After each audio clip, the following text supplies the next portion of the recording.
El título de la ponencia sería Familia y Estado en la construcción del ser social, el orden social y el bien común. Y como bien dijo Susana, yo soy sociólogo, con lo cual voy a hablar de estos temas desde una perspectiva sociológica. Y al decir esto estoy diciendo dos cosas. Por un lado, que la perspectiva de la sociología, o al menos la mía, a la que yo adhiero, es analizar estos conceptos, estas palabras, desde las relaciones sociales que hay detrás. Esa sería la perspectiva sociológica. Es decir, que yo podría haber adoptado otra perspectiva, por ejemplo, podría haber hecho un análisis desde la antropología, si hubiera dicho, por ejemplo, el modo en que la familia construye el ser social en la relación entre lo biológico y lo cultural, ¿no? Que más o menos por ahí entiendo yo que va la antropología. Pero lo mío va a ser desde la sociología. De acuerdo al programa que ustedes tienen, me pareció interesante plantear estos interrogantes, estos tópicos, que vamos a ir desarrollando a lo largo de toda la ponencia. En primer lugar, ¿por qué hablamos de ser social? ¿No? Ese adjetivo social, ¿qué significa? Y si acaso es posible un ser no social. Y desde luego, ¿cómo se construye? En segundo lugar, ¿cómo es posible un orden social? Que también vamos a definir qué es ese orden. ¿Y por qué no vivimos en una guerra de todos contra todos? Esto es el tema de los valores, la moral. En tercer lugar, ¿por qué creo yo que es polémico el concepto de bien común? No estoy diciendo que no haya que usarlo, sino lo que digo es, hay distintos usos. Distintas personas le dan distintos usos. ¿Y cuáles son las precauciones que hay que tener cuando uno lo utiliza? Y en cuarto lugar, que en realidad va a ser un análisis que corta transversalmente los otros tres, cómo participan la familia y el Estado en la construcción del ser social, del orden social y del bien común. Que vamos a ver son conceptos omnipresentes para estos casos. Bueno, ¿qué es lo social? ¿Qué es ese adjetivo social que nos está diciendo? Pablo, Sí. perdón que interrumpa. Ya hay preguntas. Arrancaste con la introducción y ya hay preguntas. Entonces, ¿cómo hacemos? ¿Qué preferís? ¿Que esperemos a que termines toda la exposición y te las hago? ¿O querés que te vaya preguntando a medida que van surgiendo? Eso lo elegílo vos. Eh, y preferiría terminar y luego las vamos viendo, porque Perfecto. quizás se Entonces vayan desarrolla. anotando las preguntas que tienen, si quieren, en el chat, o después levantan la mano y hacen las preguntas que quieren. Perfecto. Sí. Recién con esto ya empiezo, digamos, a hacer análisis. Lo otro era una presentación, un resumen. Decía, ¿qué es lo social? ¿Qué es ese adjetivo social que clasifica algo que es social y algo que no es social? Yo acá sigo a Pierre Bourdieu, un sociólogo francés, fallecido en 2002, de los más reconocidos mundialmente. Eh, Se lo lee obligatoriamente en casi todas las carreras de sociología, pero también de antropología, de comunicación. Y él dice que lo social tiene una doble existencia. Por un lado, lo social son relaciones entre las personas que ocupan distintas posiciones. Por ejemplo, posición madre, posición hijo. Posición gobernante, posición gobernado. Posición empleado, posición jefe. O incluso posición católico, posición judío. Y que estas relaciones condicionan a todas las personas, a todos nosotros, en nuestras formas de ser, de pensar y actuar. Yo, por ejemplo, al haberme formado como sociólogo, tengo esa forma de ser, de pensar y de actuar como sociólogo. Incluso cuando algunas mujeres hablan, tengo un instinto materno, es porque ocupan una posición de madre y esa los hace ser y pensar de cierta forma, distinto quizás a la del padre. Y en segundo lugar, lo social son las percepciones y las apreciaciones que las personas tienen de esas relaciones y que están condicionadas por sus posiciones. Y que a la vez, al vos tener percepciones y significados de cómo son y cómo deben ser esas relaciones, vos las reproducís, pero también las podés modificar. Es decir, que por un lado son dos caras de la misma moneda. Tenemos una sociedad, relaciones sociales que construyen a un ser social, pero a la vez un ser social que al tener ideas de cómo son esas relaciones las pueden reproducir o modificar. Ahora sí voy con un primer ejemplo para bajar un poco el nivel de abstracción. Yo hace unos años hice un ensayo, una investigación que justamente tiene que ver con la familia y con el amor. Si uno ve las estadísticas en la ciudad de Buenos Aires, cada vez se casan menos personas o se casan a mayor edad. Eso es objetivo. Lo indica la estadística y es una relación, es una tendencia, ¿no? Es esta primera parte, una tendencia objetiva. Ahora bien, distintas personas tienen distintas percepciones sobre qué es esta tendencia y lo viven de distintas formas. Algunas de las personas que yo entrevistaba lo disfrutaban. Decían, no, a diferencia de mis padres que se casaron muy jóvenes, yo en este momento no me quiero casar porque quiero privilegiar el trabajo. O quiero privilegiar otras cosas, pero no, todavía no quiero formar una familia. Todavía no quiero tener hijos. Prefiero estar solo, me decían. Otras personas que también estaban solteras o aún no habían tenido hijos, decían lo contrario. Es decir, atravesaban la misma situación pero lo percibían distinto. Me decían, no, esto me tiene triste, me tiene angustiado. Es decir, que lo veían como algo negativo. Pero aún así, actuaban de forma tal de querer cambiarlo. Entonces, ahí está la segunda dimensión. Que ante una misma relación, ante una misma tendencia, una misma existencia, distintas personas le otorgan distintos significados, distintas percepciones. De hecho, ustedes no sé si saben que esto ha llegado al grado de las políticas públicas. Reino Unido y Japón, por ejemplo, han creado el Ministerio de la Soledad. Han creado. Por el impacto que esto tiene en las tasas de suicidio. Entonces, también está en contrario el Ministerio de la Felicidad en muchos países sajones. Así es, así es.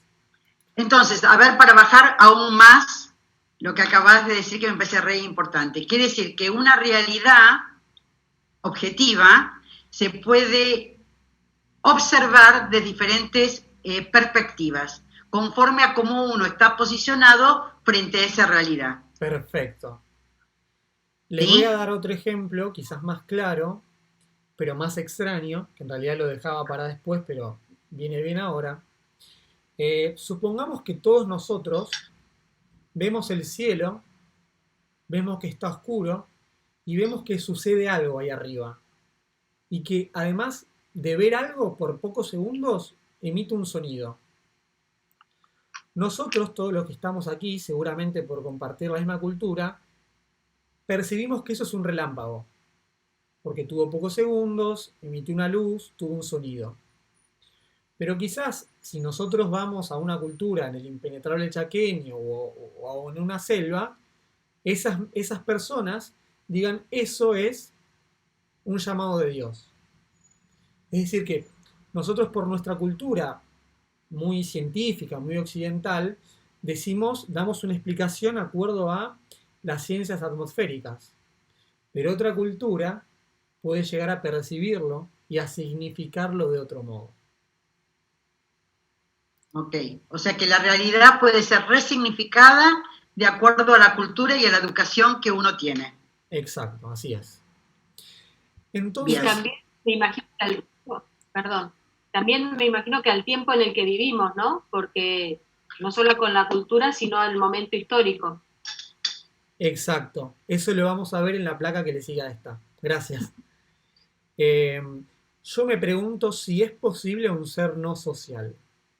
Esto es el texto de Durkheim, ¿no? ¿Es posible un Tarzán? ¿Es posible un Mowgli, que es el personaje de... Por favor, silénciense los quienes tienen los micrófonos abiertos, así no tenemos sonidos ambientales. Gracias. María. Decía si es posible un Tarzán. Perdón, Pablo. Si es posible un Mowgli, el personaje del libro de la selva. Miren, si lo social son relaciones sociales y percepciones y significados sobre esas relaciones sociales, entonces estos dos sujetos no son seres sociables porque viven aislados. Entonces, si existiera algo semejante, sería, sí, un ser humano que por alguna razón se apartó de su familia, muy probablemente durante su infancia, y ha crecido como un ser salvaje que logra, sí, satisfacer sus necesidades biológicas.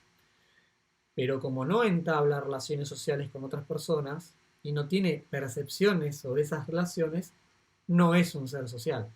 Esto es básicamente lo que decía Durkheim, también sociólogo francés de fines del siglo XIX y principios del XX. Es uno de los tres padres de la sociología. Entonces, retomo para terminar esto de lo social que decía la compañera propinante. Nosotros, los sociólogos, cuando clasificamos lo social y lo no social, solemos oponer lo social a lo natural, ¿no? Entonces, voy a dar simplemente tres ideas que son las siguientes. Lo natural es el ámbito de la esencia, lo inmutable, lo determinado. Lo que es así siempre va a ser así. Por eso muchas veces, cuando hablamos, decimos, esto es natural. O decimos, está en su naturaleza. Para dar a entender que es así y siempre va a ser así. En cambio, lo social es todo lo contrario. Es lo contingente. Es lo que pudo ser o puede ser de otra forma. Por eso la historia. Esa es la historia.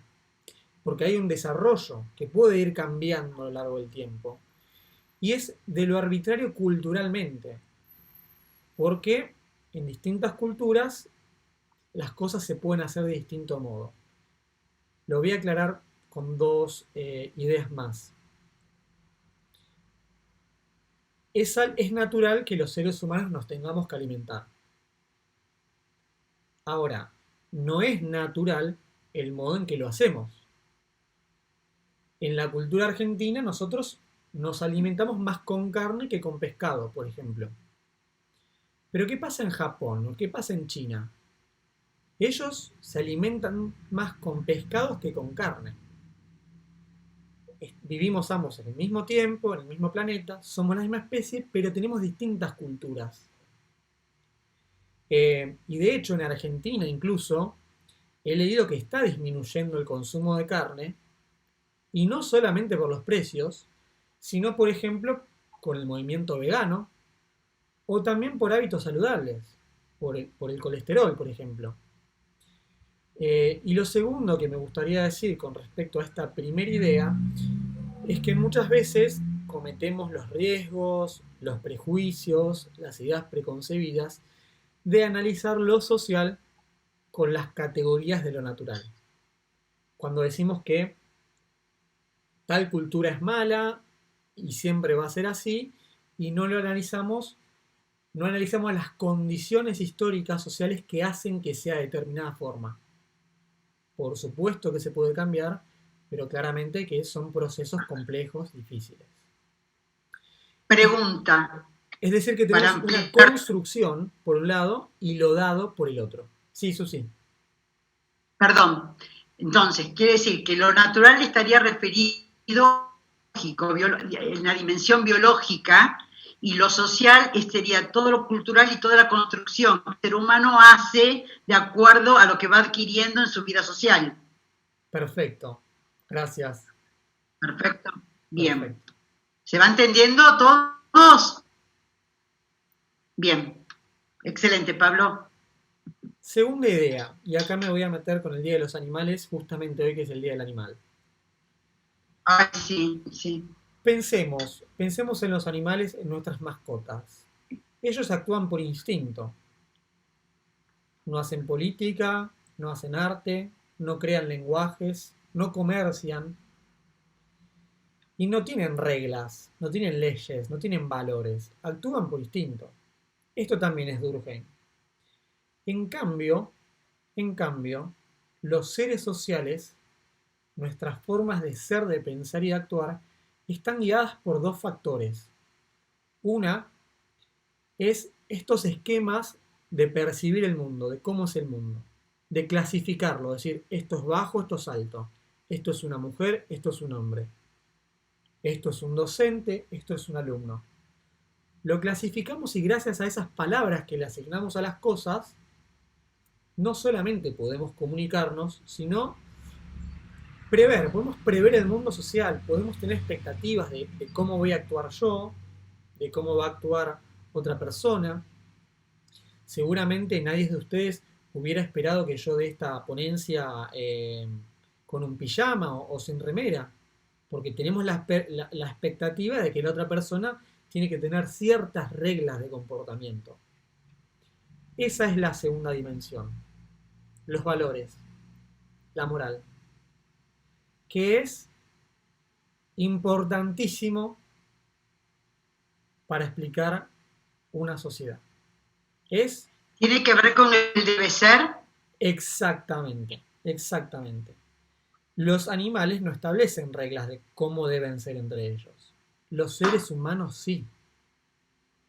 Entonces no se puede explicar lo social sin explicar los valores y sin explicar la moral. Que también son históricos, que también pueden cambiar. Por eso yo daba el ejemplo del relámpago. Que unos los perciben de una forma y otros los pueden percibir de otra forma. Es un ejemplo raro porque nosotros vivimos en el mundo occidental, pero está bueno pensar la diferencia, no darlo como natural, justamente, como algo biológico.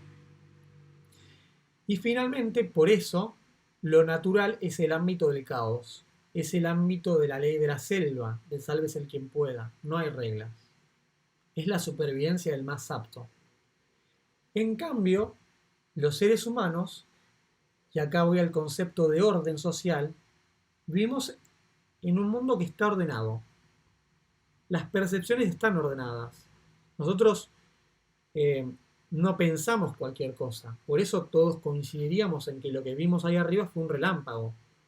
O si yo entro a una clase y hay 50 sillas de un lado y un atril del otro, ya identificamos que de un lado va a estar el docente y que del otro lado van a estar los alumnos. Ese es el orden simbólico de las ideas, de las percepciones. Y la moral son esas reglas de cómo nos tenemos que comportar. Y acá respondo a la pregunta de por qué no vivimos en una guerra de todos contra todos.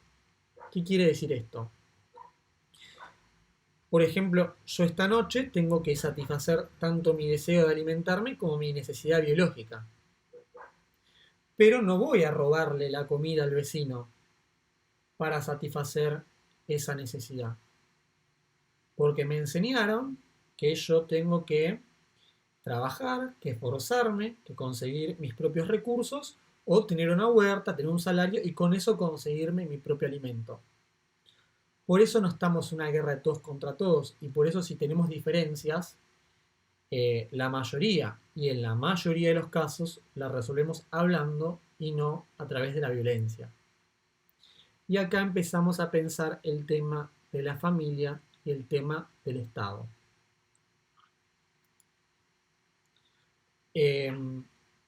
¿Cómo se construye el ser social? ¿Cómo ese bebé, esa criatura que todavía no entabla relaciones, se transforma en un ser que entabla relaciones? A través de distintos procesos, que son distintas palabras que significan lo mismo, según el autor. Unos dicen a través de la educación, a través de la socialización, a través de la integración o a través de la interiorización de lo social.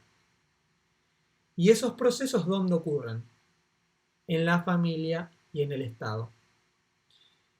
Es decir, que es imposible pensar lo social, imposible pensar una sociedad, un ser social y un orden sin pensar la familia. Y muchas veces no se toma dimensión de lo importante que es la familia y se la da por supuesta. Pero si me dejan irme con algo que no está entre las preguntas, quizás se entienda un poco más en estas preguntas iniciales que yo planteaba. La familia es tan importante que es mucho más que la creación de un ser social y la educación, porque explica muchas de las relaciones sociales que tenemos todos nosotros. Por ejemplo, esto estaba en uno de los textos, en el tercer texto de Bourdieu. Eh, Muchas personas cuando quieren comprar su primera casa, ¿a quiénes piden un consejo? A sus padres. ¿O a quién le piden dinero? Prestame unos dólares. A los padres. O cuando uno dice, el fruto no cae lejos del árbol. Para decir, para explicar por qué hay familias de médicos, familias de abogados. ¿Le da de comer a los gatos? O familias que tienen una misma identidad política. Pensemos en los partidos más longevos de Argentina, como la Unión Cívica Radical o el Partido Demócrata. Muchos militantes de las nuevas generaciones son hijos de militantes de otras generaciones. Y desde luego también los conocimientos, los gustos musicales, el arte, se transmite por la familia. La familia permite reproducir muchas de las relaciones sociales mucho más de lo que a veces pensamos. No sé si tienen alguna pregunta con respecto a esto y si no pasamos al tema del bien común. Pablo, tenemos un montón, pero vos dirás si las querés que te las haga, un montón no, son 3 o 4, pero si querés hacer que las hagas ahora o te las hago después al final. Dale, Su, si las quieren hacer ahora. Bueno, a ver, por ahí, acá dice, ¿cómo sería la diferencia entre ser social y ser individual? Eso no le queda claro. ¿Somos seres sociales, seres relacionales desde la concepción? Perfecto. Vuelvo a esta idea que es la que estaba en Durkheim. La idea de individuo surge para describir que, si bien somos seres sociales y que nuestras formas de ser, de pensar y de actuar no son exclusivamente nuestras, porque son formas, digamos, ya preestablecidas. Eh, por eso yo los ejemplos que di. Y por eso esto es el orden simbólico. No pensamos cualquier cosa. No es que nos levantamos y pensamos que hoy va a pasar cualquier cosa. No pensamos que yo voy a venir de pijama. Ya hay una expectativa. Entonces, eso va por lo social, ¿no? Esas regularidades, esa previsión en nuestra forma de ser, pensar y actuar. Sin embargo, cada persona a nivel justamente individual puede tener variaciones en esas formas preestablecidas de ser, de pensar y de actuar. Es decir, que la singularidad de la persona hace que esa singularidad sea manifiesta de acuerdo a esa educación o a esa relación que tiene con el otro. Exacto. Acá lo importante es entender que sería una ilusión pensar que los seres humanos somos absolutamente libres en el sentido de que hacemos, pensamos y actuamos de cualquier manera. No. O sea, nos comportamos con ciertas formas regulares que son sociales. Esa es una primera dimensión del individuo, que pertenecemos a tal cultura, entonces es esperable que seamos de tal forma. Pero también la idea de individuo viene por la asignación de roles. Ciertos individuos que por sus aptitudes serán mejor eh, para desarrollar ciertas tareas, por ejemplo, para ser líderes, y otros que serán más aptos para hacer trabajos individuales o trabajos intelectuales, o sentir o ser más sensible con ciertas cosas, hacer tareas de cuidado, también va por ese lado. Es, sí, un término muy complejo y muy analítico. entendió la respuesta? ¿Quién haya hecho la pregunta del ser social? María José la hizo la pregunta. María José. Acá llegó Hola, Ro. Rosario. Bienvenida, Ro. Sí, acá estoy hace rato. María José, decinos si entendiste la respuesta. Más o menos. En el texto dice que hay como dos tipos de personas. O sea, a ver, ya lo leo bien. Claro, Que lo marqué dulce. para preguntarlo porque la verdad que me causó preguntas, ¿no? La educación de esta manera crea en el hombre un ser nuevo, ¿no? Exacto. Humaniza a la persona, pero si la persona no es una, y no somos seres sociales desde el momento de la concepción, ya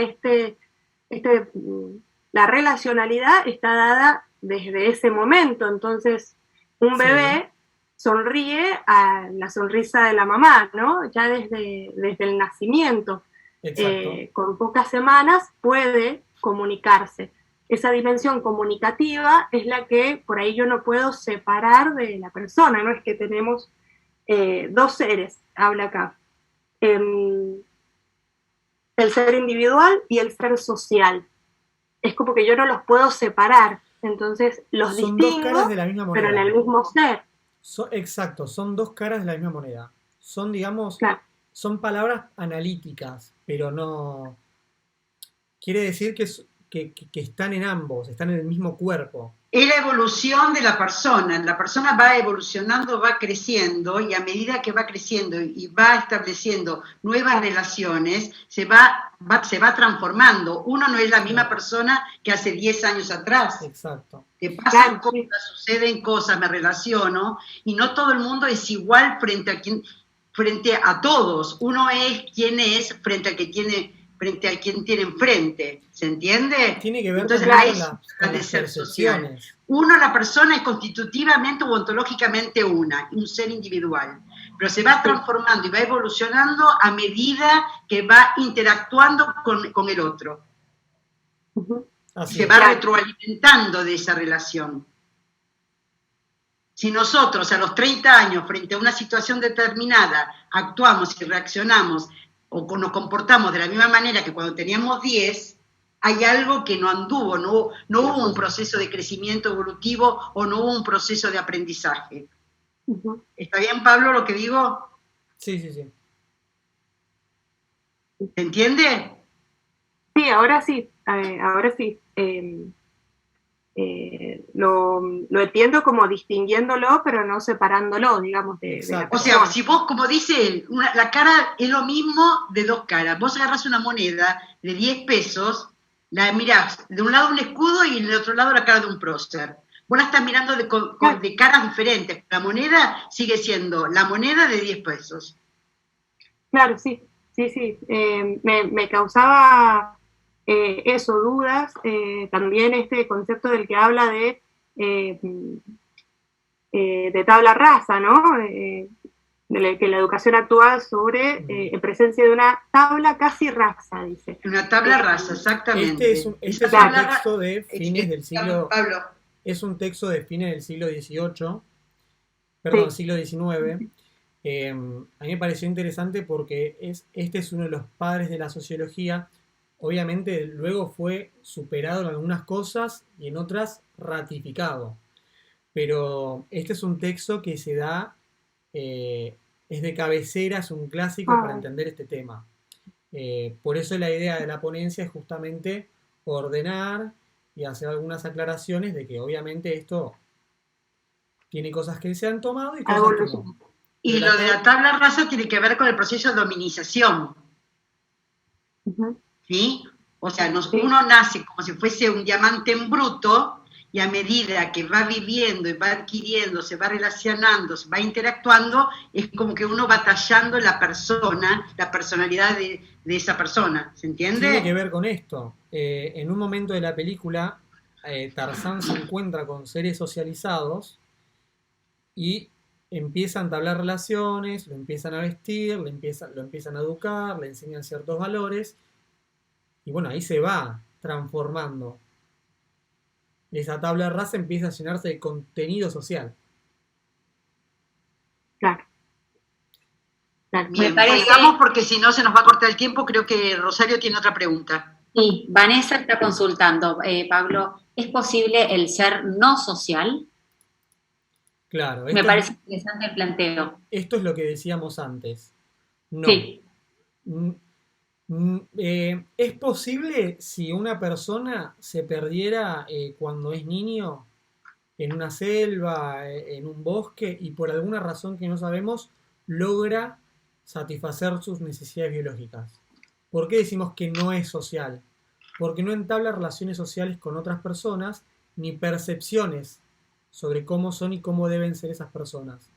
No hace política, no comercia, no hace arte, está aislado. Es difícil pensar algo así que existiera, pero si sí, existiría, si existiría sería algo así. muy bien, bárbaro. ¿Querés seguir, Pablo? Bien, de todos modos esas ya son las últimas dos. Perfecto, estamos buenísimos porque entonces vamos a poder preguntar bien y estaría bueno que terminar tu ponencia y después que salgan las preguntas. Perfecto. Lo anterior creo yo que era, digamos, lo más complejo, lo más abstracto. Ahora quizás vamos con más ejemplos para bajar un poco el nivel de abstracción. El concepto de bien común. Yo insistí mucho en la moral, en qué es lo que nos hace vivir en cierto orden, respetarnos, hacer las cosas de determinada forma. Hay tres posiciones acerca del bien común. Hay quienes creen que existe objetivamente el bien común, que se puede hablar de que hay un bien común. Es, por ejemplo, cuando alguien dice que el bien común son ciertas condiciones que permiten a las personas tener una vida digna y que son objetivas esas condiciones. Una segunda postura dice que no es posible eh, decir y consensuar qué sería ese bien común para todos. ¿Por qué? Porque dicen, el mundo social es un espacio de puntos de vista. Retoma lo anterior. Como tenemos distintas posiciones, unos somos hijos, madres, sociólogos, politólogos, alumnos, maestros, orientales, occidentales, católicos, judíos, como tenemos distintos puntos de vista y entran en conflicto, en realidad lo que hay son eh, la idea de qué es el bien común es la idea de un grupo que logró instalarla como que esa es el bien. Este es el ejemplo, por ejemplo, de guerras religiosas, de América antes y después de Colón, que eran distintas culturas, distintas ideas de cómo era el mundo y de qué era el bien, o incluso, si nos vamos más a la actualidad, entre veganos y carnívoros, o omnívoros también, esas discusiones de cómo nos tenemos que alimentar, de cómo hay que cuidar a los animales, de cómo hay que incluso que prevenir pandemias, etc. Y en tercer lugar, y aquí yo me identifico, es una posición intermedia. Yo digo, sí, es verdad, hay una pluralidad de visiones del mundo, pero hay algo que tenemos en común y es que todos pertenecemos a la especie humana. Y eso es objetivo. Y hay un bien que tiene que ser la protección de esa especie. Y aquí voy a dar tres ejemplos. Uno es la paz, que es la ausencia de guerra. Es un bien común que no vivamos en una guerra de todos contra todos, de que no resolvamos nuestras diferencias mediante la violencia, porque nos aniquilaríamos como especie. Un segundo ejemplo es el cuidado del ambiente, que es el cuidado de nuestro hogar, del planeta Tierra. Si se contamina el aire, si se contamina el agua, si aumenta la temperatura, todos nos vamos a ver perjudicados en algún momento, independientemente de que seamos de clase alta, clase baja, que seamos europeos o americanos, independientemente de que seamos adultos o niños, porque nos afecta como especie. Por supuesto, y acá empieza a jugar el tema de lo social, que algunos podrán darle importancia y otros no. Algunos quieren resaltarlo, otros lo quieren negar, el tema del calentamiento climático, porque se benefician de ello, y algunos pueden verse perjudicados antes que otros, ¿no? Por ejemplo, he leído que si se deshiela la Antártida o los glaciares, una de las ciudades que primero va a ser afectada es Londres, porque va a aumentar el nivel del mar y se va a inundar. Y quizás otros pueblos que viven en zonas más altas no lo van a sufrir tanto. O no lo van a sufrir primero, pero algún día les va a tocar. Eso es al menos lo que dicen los científicos que estudian estos temas. Pero también está el tema de la pandemia. El virus actual no elige a quién infectar. No distingue si sos rico o sos pobre. Es democrático, nos afecta a todos por igual. Pero es verdad que, por ejemplo, las familias más vulnerables, las que no tienen trabajo, las que viven hacinadas, las que no tienen agua potable o no tienen dinero para comprarse alcohol en gel, pueden verse más afectadas que aquellas que podemos aislarnos en un cuarto, o decidir hoy no ir a trabajar o trabajar desde nuestras casas. Entonces bueno, sí, yo creo que es posible hablar de un bien común, pero también empiezan los conflictos en torno a cómo logramos ese bien común. Con el tema de Oriente y Occidente también hay muchos conflictos. Por ejemplo, el rol que le asignan a las mujeres. Hay países que las mujeres no pueden dar clases, tienen que estar con el rostro cubierto, no pueden salir de sus casas. Y en mi cultura eso no está bien, eso no es un bien común. Eso es una restricción a la libertad. Pero en esas culturas, no, es lo contrario. Pablo, Sí. me encanta porque no sabés las preguntas que tengo acá para hacerte. ¿Puedo? Si estamos ¿O querés bien tiempo, terminar? sí. Si estamos como quieran. Si Terminá. estamos bien tiempo, sí. No, Bueno. termina, porque creo que esto del bien común es polémico, y Sí. te están interpelando, Pablo. Es muy polémico. Están preguntando por qué elegiste la 3 y no la 1, por ejemplo. Es muy polémico, sí. Está buenísimo. Estas son distintas visiones de distintas personas que yo he identificado, digamos. Unos piensan de la primera forma, otros piensan de la segunda forma y otros piensan de la tercera forma. Pero vos particularmente, ¿por qué te parás en la 3 y no en la 1, por ejemplo? Sí. Bueno, por el ejemplo que yo daba de recién de las mujeres de países orientales, mi bien común me indica que las personas tienen que ser libres de decidir sobre su propia vida, tienen que ser respetadas, no tienen que ser castigadas, y tienen que ser iguales, tienen que ser aquello que les haga felices, en tanto y cuando no dañen a otras personas. Pero en otros países de Oriente tienen otra concepción de lo que es el bien, y en este caso de las mujeres que no pueden hacer política, no pueden hacer arte, no pueden trabajar, tienen otra idea de lo que es el bien común. Lo que pasa es que Ahora, te hago una pregunta. estoy ¿No hay un comparando bien culturas. común básico que es transversal a toda la humanidad? Sí, yo creo que el de la especie humana es un caso.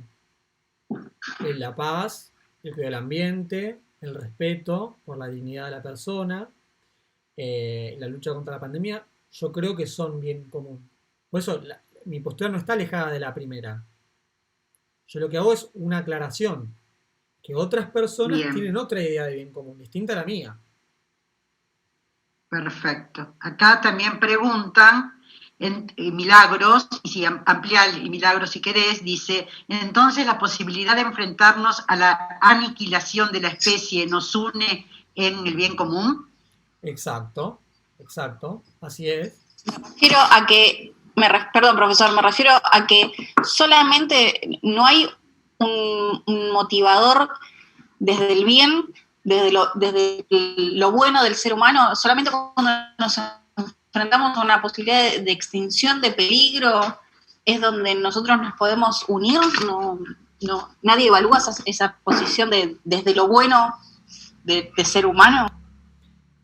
Ese es el ejemplo del calentamiento global, en mi interpretación. Hay científicos que están diciendo que el planeta ya no da para más, que hay que tomar medidas urgentes con respecto a la emisión de dióxido de carbono, con respecto a incluso a las pandemias, aquellos que dicen que si seguimos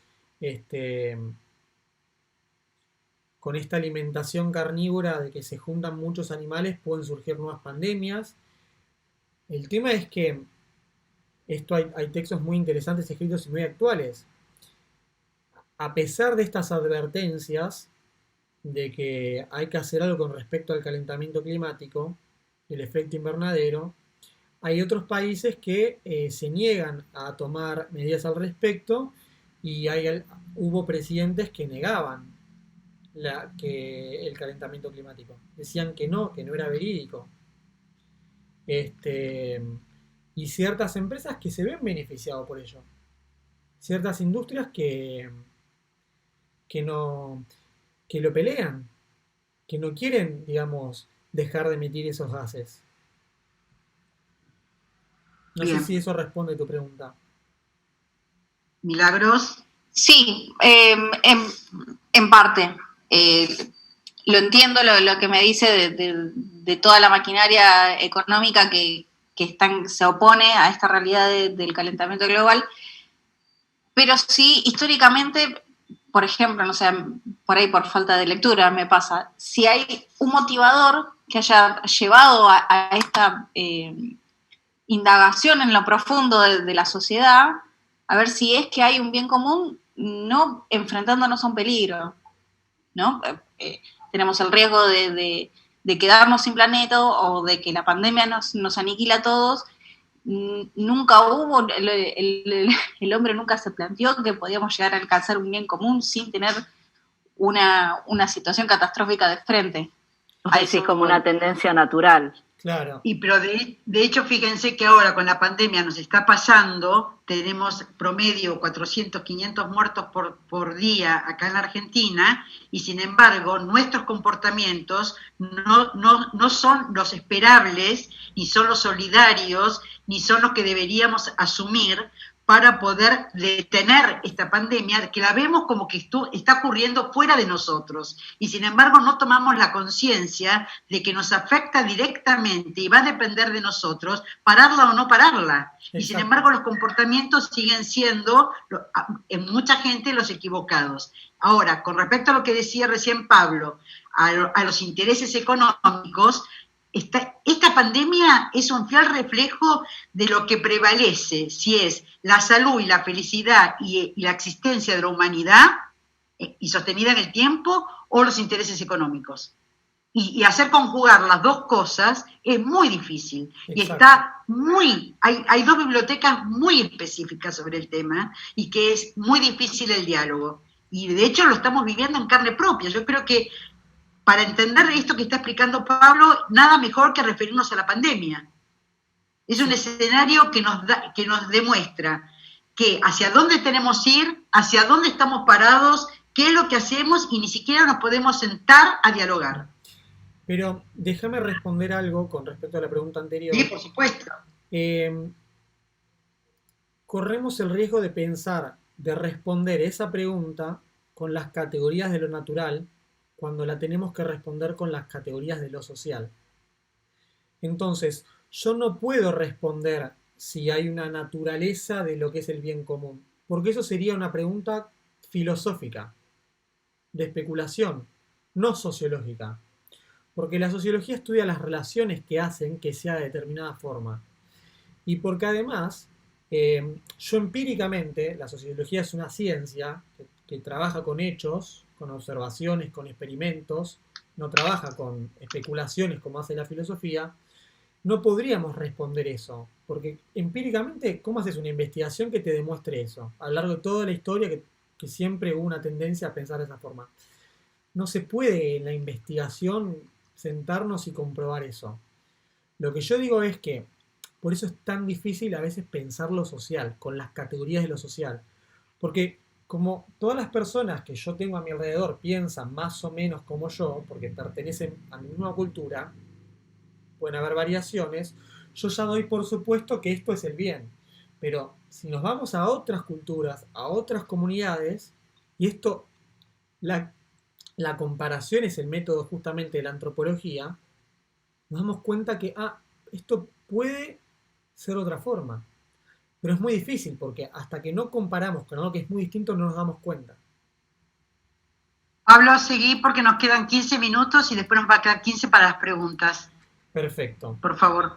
Bueno, esta sería la última Buenísimo. filmina, que también es, digamos, muy disruptiva, pero es tratar de incorporar ideas distintas, lo que dicen otras personas, y bueno, uno podrá compartirlas o no.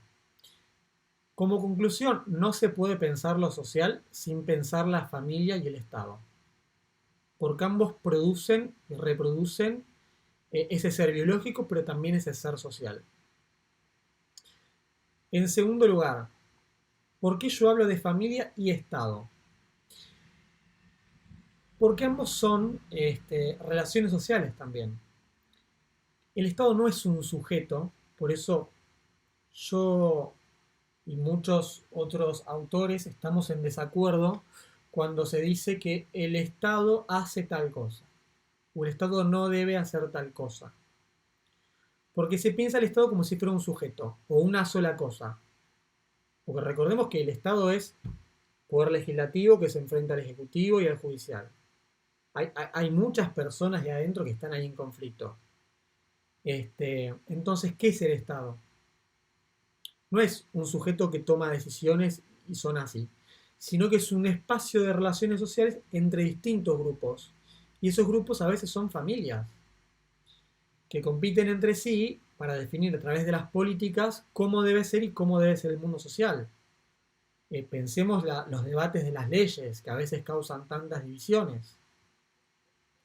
Y las familias también están formadas por el Estado.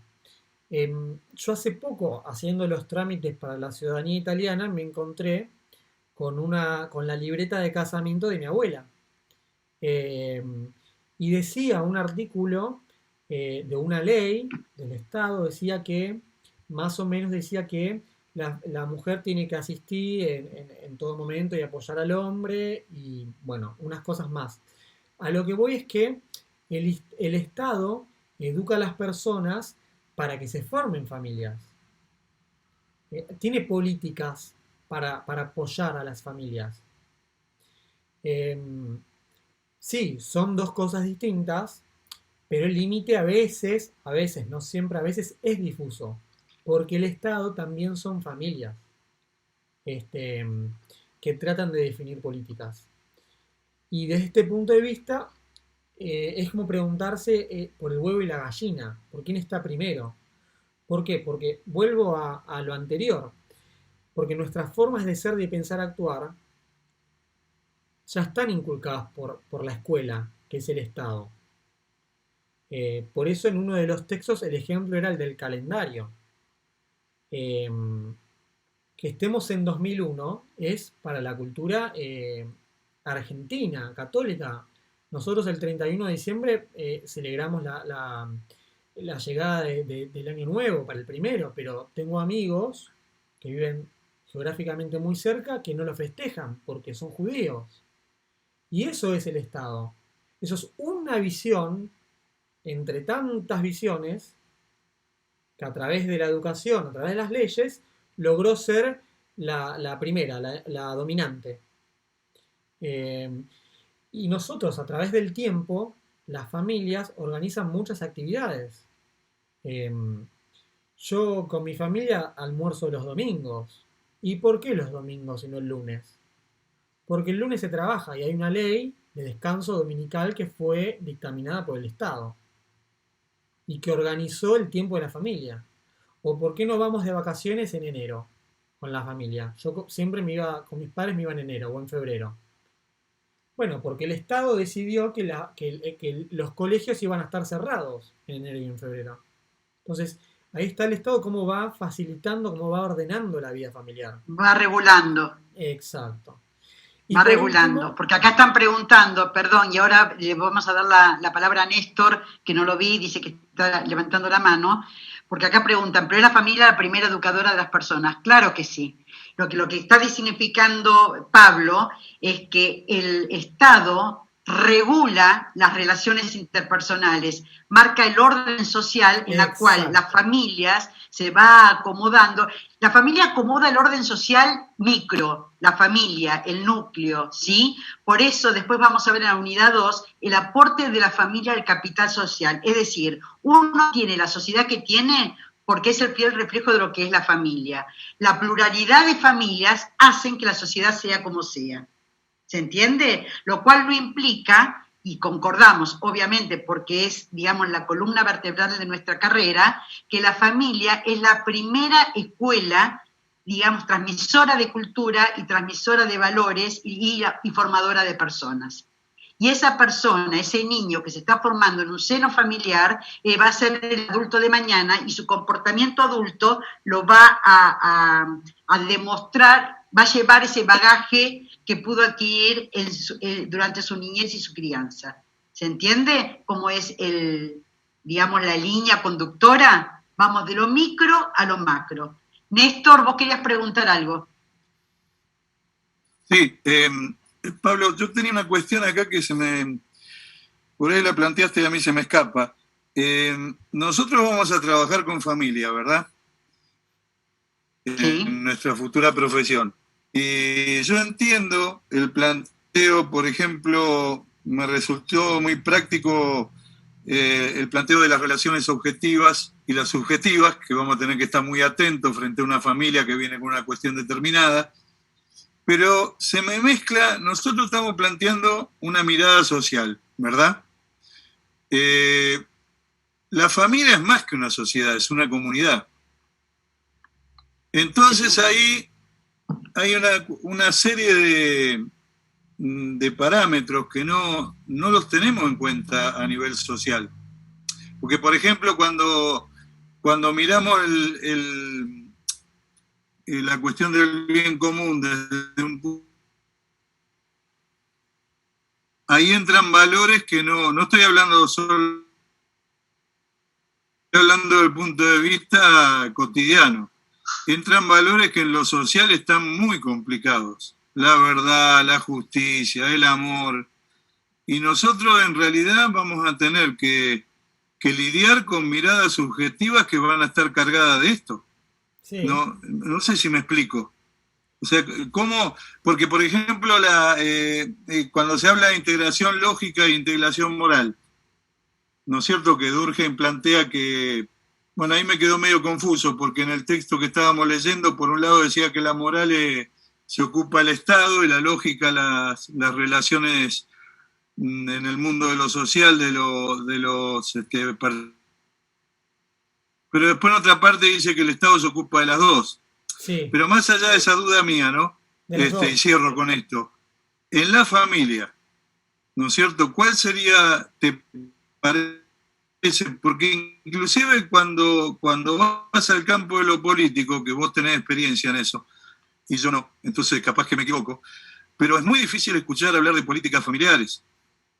No existen. O sea, no existen, y la familia es una especie de Tupac Amaru, ¿no es cierto? Porque hay política de la niñez, política de la tercera edad, pero la familia, o sea, dentro. Capaz que me equivoco, pero a mí me parece que esto que te planteo, que hay una mirada social que se olvida de la dimensión familiar, o no la puede ver, nosotros no podemos olvidarnos, porque es lo nuestro. No sé si fue claro, te hice un lío bárbaro. Pero... Hay, Néstor, como vos bien decís, hay una falta de políticas públicas con perspectiva de familia, Sí. que protejan a la familia como sistema fundante de una comunidad, de la sociedad. La verdad es que nuestro país no las tiene. Es un desafío y por ahí inclusive yo diría que es una deuda que tenemos como sociedad. Pero bueno, ahí... Entre otras cosas, para eso también se van a estar formando, para integrar equipos interdisciplinarios con perspectivas de familia, ¿no es cierto? Esto está Sí. buenísimo, esta clase, y Pablo, me parece que has despertado un montón de inquietudes, porque no necesariamente tenemos que siempre escuchar a alguien que nos explique, que nos enseñe, que nos transmita cultura, que piensen exactamente igual con nosotros o que tengan la objetividad de demostrarnos diferentes corrientes, porque esto nos llama a nosotros a la reflexión. Claro. Si no, siempre nos quedamos con lo que conocemos y con lo que sabemos. Y a mí está buenísimo porque de todo lo que planteó Pablo, con algunas cosas estoy de acuerdo y con otras cosas no estoy de acuerdo.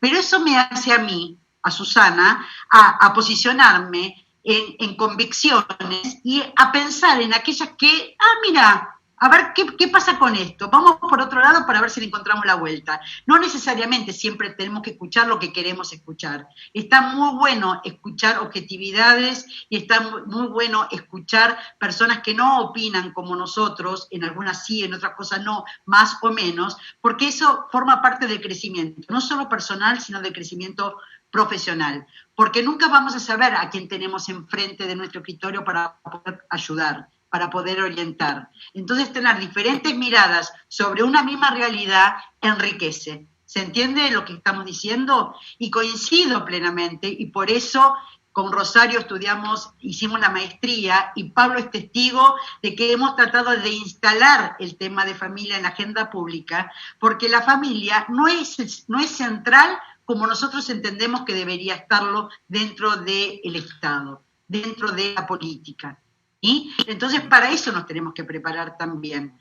Tenemos políticas que son sociales, que ven o a la infancia en forma sesgada, o a la adolescencia, o a la madre con el hijo, pero la figura paterna está totalmente borrada, o de repente también tenemos a las madres adolescentes, pero no tenemos programas para madres en todo su periodo de gestación y los primeros 1000 días. Entonces, está muy bueno que nosotros nos enfrentemos y tengamos un primer contacto con una realidad que no es idealizada como la que nosotros tenemos, sino que es una realidad objetiva que con nuestro backup y con nuestro know-how tenemos que ver hacia dónde podemos intervenir para que esto de a poquito vayamos configurándola hacia donde nosotros queremos. Entonces, realmente, personalmente, y creo que Rosario obviamente que sí, pero que ustedes puedan capitalizar estas diferencias o estas objetividades que nos está dando Pablo para nosotros reforzar la posición que tenemos, para ampliar la cabeza en aquellas cosas que no las tenemos demasiado claras y para preguntar, porque preguntando las diferencias, preguntando el que el otro piensa diferente, también a nosotros nos enriquece. ¿Se entiende? Pablo, perdón que te copé 5 minutos de charla. No, me encantó, Susi. O sea, comparto todas tus palabras. Es muy útil ponerse en lugares de otros, y no solamente de otra persona, sino también de distintas disciplinas. Yo hablo desde la disciplina sociológica, lo aclaré al principio, pero esto podría ser dicho con coincidencias y con diferencias desde una perspectiva antropológica, por ejemplo, o psicológica, porque cada una está destacando distintas dimensiones. Finalmente, lo último que digo es que esto también lo decía Durkheim, pero creo que en otro texto, que no es el que aquí les di, los derechos que buscan asegurar las familias son derechos porque el Estado los reconoce como tal. Porque las escuelas enseñaron que debían ser derechos, o porque las leyes, porque la Convención de Derechos del Niño, por ejemplo, dijo que era un derecho y se acordó. Y luego las familias, una vez que esas familias lograron que sea un derecho y que el Estado lo reconoce como un derecho, luego las familias luchan, trabajan para que sea efectivo, para que se pueda ejercer. Eso era lo último, y fue un nivel de abstracción alto. Son textos algunos muy complejos. Lamentablemente son textos de sociólogos para sociólogos, algunos como escrito en otro siglo, así que es difícil, pero más allá de estas cuestiones de comunicación, entiendo que también puede ser difícil porque es una perspectiva que no sé si alguna vez han tenido contacto con esta perspectiva sociológica. Así que les agradezco y Les dejo mi mail por cualquier cosa, por cualquier consulta. Las chicas saben que a mí me gusta mucho intercambiar ideas, que soy un apasionado, así que aquí estoy. Bueno, Pablo, muchísimas gracias, Pablo, muchísimas gracias. Gracias. Creo que has hecho un poco más fácil lo que es tan difícil de leer, así que, y creo que ha sido sumamente claro, así que muchísimas gracias. Gracias. Bueno, sumamente agradecidos, Pablo, pero además vuelvo a reiterar esto, ¿no es cierto? Quisimos, con el aporte de Pablo y con la presencia de Pablo, que es tan rico en toda su experiencia política y en su experiencia como sociólogo, darle una mirada a la materia diferente a lo que habitualmente todos esperábamos, ¿sí? Esto llama a la reflexión. Queríamos que sea un trampolín, que sea una clase disparadora para pensar un montón de cuestiones que nosotros creemos que son y tal vez no son como las creemos o tal vez ni siquiera existen. Acá es cierto, y reitero y confirmo lo que dice Rosario, no hay políticas familiares. Es cierto que en San Miguel, Magda, creo que eso sí, Magda, es cierto que hay programas para familias que son muy ricos y tienen el plan de los 1000 días, pero también le falta, más allá de que es algo diferente en lo que existe en la provincia de Buenos Aires. Yo creo que San Miguel en ese sentido se destaca como municipio en cuanto a política familiar o a programas para la familia. Todavía, aún así, tienen algunas miradas sesgadas porque apuntan mucho a la madre y al hijo. Y lo que nosotros tenemos que tratar desde nuestra profesión, tratar de promover es este concepto de comunidad familiar, que implica la familia y qué rol ocupa cada uno de nosotros dentro de la familia, que es esta concepción de después se traslada a la vida social. No tenemos que perder de vista eso. La familia es el micro de la sociedad, es la comunidad primigenia, la comunidad chiquita, la comunidad donde todos nos formamos para después todo ese bagaje desplegarlo en la sociedad, en la casa grande, como decimos nosotros. Entonces también es cierto, acá recién alguien preguntaba, pero entonces quiere decir que las políticas no tienden al bien común. Es lo que explicaba Pablo. Una realidad en la cual seguramente, objetiva, en la cual seguramente todos la vemos, de acuerdo a las ideologías, se agarran diferentes caminos. Todos van a tender a lo mismo, todos te dicen lo mismo. Vamos hacia la felicidad de la persona, vamos hacia la felicidad del ser humano. Pero dependiendo de dónde estás posicionada frente a esa realidad, son los caminos que uno toma. Exacto. Y uno puede estar de acuerdo o no puede estar de acuerdo. Todos tienden, el objetivo final, el fin supremo es el mismo. El tema es cómo llegamos a ese fin. ¿Se entiende? Con la pandemia, como decías vos, Susi. ¿Quieren hacer preguntas? Hay una pregunta muy interesante de Mónica. Pablito, te vamos a escribir por último ratito, pero que me parece muy piola como lo plantea. Dice, ¿el Estado impacta en la familia solo a través de las políticas? En mi definición, una política pública, una política estatal, son acciones y omisiones de esos agentes que tienen los recursos del Estado. Por eso yo decía que el Estado no es un sujeto, sino que son recursos, son relaciones, pero bueno, para comunicarnos más fácil, en una charla decimos el Estado, pero son relaciones. Y las políticas son acciones y omisiones en las que se usan o no se usan esos recursos. Con lo cual, sí, todo el tiempo impacta, tanto por acción o por omisión. Excelente. Acá hay una pregunta que me encanta de María José, que pregunta si la participación ciudadana, que eso lo vamos a ver en la última unidad, si la participación ciudadana influye en las decisiones que toma el Estado. Desde luego. Respondela, Pablo. Desde luego. En primer lugar digo que el Estado está formado por personas también. No son... Un día, como vivimos una democracia, un día puedo ser yo el que esté, no sé, el diputado, el presidente, no sé, digo como ejemplo, no porque quiera hacerlo, pero en el sentido de que esa participación ciudadana, no es que por un lado tenés Estado versus participación ciudadana. Hablamos de participación ciudadana para decir las personas que no están conduciendo el Estado, que hoy no están gobernando. Es decir, la relación gobernante-gobernado. Esa es la relación, una relación de Estado, por ejemplo. Pero sí influye constantemente. Yo, cuando era asesor legislativo, trabajamos mucho el tema de infancia, y las grandes leyes, todos los años sacábamos una ley por unanimidad, el tema de infancia, y todas esas leyes no eran de un legislador, eran de una ONG. Por ejemplo, una de ellas fue, también por unanimidad, el programa de acompañamiento a jóvenes sin cuidados parentales, es decir, de los chicos que crecen en hogares. Y esa fue hecha por los propios chicos de los hogares. La participación ciudadana está siempre. Lo que pasa es que muchas veces el político se arroga, dice esto es mío, este es mi proyecto, mi política, pero en realidad o te lo presentó la ciudadanía o fue un mix de ambas.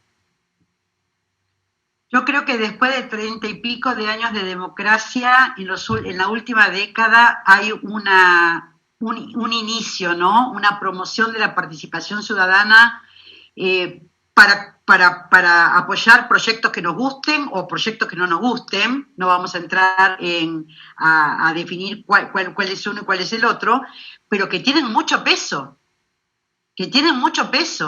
Entonces, si nosotros no participamos, no elevamos la voz de lo que queremos defender, estamos dejando espacios vacíos a otros que después nos quejamos de que el otro nos invade o nos avasalla. Exacto. Entonces, me parece... Exacto, sí. Entonces, me parece que quienes tenemos la posibilidad, o desde nuestro lugar de trabajo, o desde los medios, o haciendo pequeñas intervenciones como profesionales, como defensores de la familia, que en el caso nuestro, me parece que tenemos que levantar la voz. Nosotros siempre decíamos con Rosario en nuestras clases de maestría, y Pablo lo puede testimoniar, ustedes piensen, porque la mayoría trabajan todos en el Estado y tienen cargos en el gobierno de esta administración y de la anterior. Ustedes piensen que cada documento, cada resolución, cada decreto, cada ley que ustedes sacan y firman, impacta en sus familias. Exacto. Impactan en su mamá, impactan en su papá, en sus abuelos, en sus tíos, en sus primos. Lo que pasa es que está tan abstracto y tan desvirtuado el concepto de familia dentro de la política, sino que se le da prevalencia y se le da centralidad al individuo, que nosotros nos tenemos que ocupar de posicionarla dentro de la vida política y de la vida social. Y ese es un tema que nos compete a nosotros como orientadores familiares, y en el caso de la licenciatura para Ciencias para la Familia, a los licenciados en Ciencias para la Familia. Y si quieren utilizar, como vi por ahí, la palabra familiólogo, utilicemos la palabra familiólogo. Pero tenemos que nosotros dar a conocer qué es lo que pensamos, cómo lo pensamos, y no solamente dar a conocer, empezar a movernos, a tener participación, porque si no somos agentes pasivos que nos quedamos en la queja permanente sin poder contraponer a lo que nos quieren imponer. Entonces, ahí, cuando nos quedamos quietos, no nos queda otra que callarnos. Bueno, ya les vamos a dar las herramientas para esa participación en la unidad 3. Pero se entiende, me parece que, sinceramente, Pablo, y creo que por lo que estoy leyendo así un poquito rápido, es muy enriquecedor tu exposición, porque has despertado inquietudes que quizás teníamos adormecidas, quizás no las teníamos pensadas, quizás no las hubiésemos pensado, y si las pensábamos no sabíamos cómo nos parábamos nosotros frente a esa realidad que vos nos planteaste. Así que sumamente agradecidos.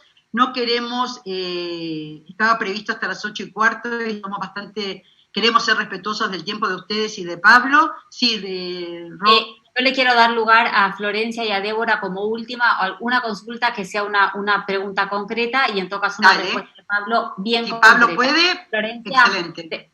Te escuchamos. Bueno, gracias. Pablo, te hago una consulta, porque entre todas las cosas que leímos, leí que el fin del Estado es el bien común. Y después de esas 3 posturas que nombraste vos, me queda como que no es tan objetivo el bien común como yo lo intuía. Me parecía como que el Estado tenía que garantizar esto de como que todas las personas tuvieran lo mínimo para desarrollarse dignamente, por ejemplo. Me parecía como más objetivo. Cuando empezaste a hablar de calentamiento global o algo como más específico, me queda la duda si hay un punto, a ver, no sé cómo poner la pregunta, pero ¿dónde entra cuando votamos en las elecciones, si no hay algo más objetivo de fondo que los estados en general tomen como bien común a donde apuntamos, y no que el bien común vaya cambiando de acuerdo al gobierno de turno? No sé si se entiende lo que quiero decir. Es como que esto de que el que cree que existe o el que cree que no existe, como lo planteaste en esas 3 posturas, me parece como que es una elección. Y me parece que yo, mientras leía, interpretaba que hay algo objetivo que es el bien común, que puede ser, no sé, esto de las garantías básicas para la dignidad de la persona, o, Claro. o algo como que es, pero no sé bien cómo preguntarlo, porque me surgió ahora la duda. Yo respondí que sí, que para mí hay cosas objetivas de bien común que son de la especie humana. Eso por un lado. Por otro, en el primero de los 3 de Bourdieu, él dice, y luego obviamente lo desarrolla en el texto del libro, pero que no lo tenían, es que ese grupo social que logra ganar las elecciones y conducir el Estado, siempre en palabras va a decir que busca el bien común. Porque el discurso siempre lo tiene que decir, no va a decir busco el mal común. El tema es que Y se mete lo de la voluntad de poder. Muchas veces se meten los intereses egoístas. Pero eso, al margen de eso, es que, vuelvo, hay distintas diferencias de qué es el bien común. Nosotros podemos decir votamos. O sea, que eso ya es un fin en sí mismo, porque ejercimos nuestro derecho y fuimos libres. Sobre todo nosotros que vivimos tantas dictaduras. Lo vimos como el bien común. Pero otros países no. En otros países de este mundo, en 2021, no votan. Viven en dictaduras. Por eso es muy difícil pensar estas cosas, porque todos nosotros compartimos la misma cultura y las mismas ideas, pero nos vamos a otros países y no piensan igual. Yo concuerdo con vos que la elección es de bien común, que es un fin en sí mismo, más allá de quién gane, porque tenemos que votar, tenemos que expresarnos, más allá de que uno tenga preferencias por otros. Pero en otros países no piensan así. Pero que el Estado,